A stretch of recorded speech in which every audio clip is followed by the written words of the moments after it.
விஷயம் நான் நினைக்கிறேன். எல்லாத்தையும் சரண்டர் பண்ணி அப்படியே ஏற்றுக்கிற ஒரு தன்மை வரணும். அது எனக்கு இன்னும் வாழ்க்கையில் வரல. ஆனால் அது பெர்ஃபார்ம் பண்ணும்போது அது ஃபேக்காக பண்ணிடக்கூட ரொம்ப மெனக்கேட்டேன். ஓரளவு நான் தொட்டதாக நினைக்கிறேன்.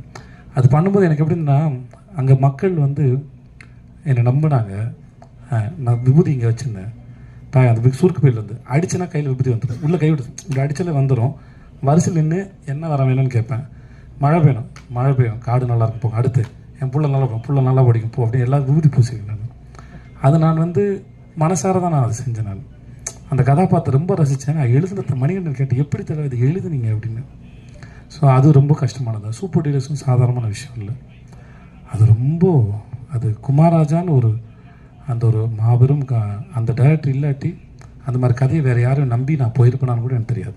ஏன்னா அந்த படம் நான் என்ன நம்பி போகவே இல்லை. பாலகுமார் ரொம்ப கஷ்டப்பட்டிருக்கேன்.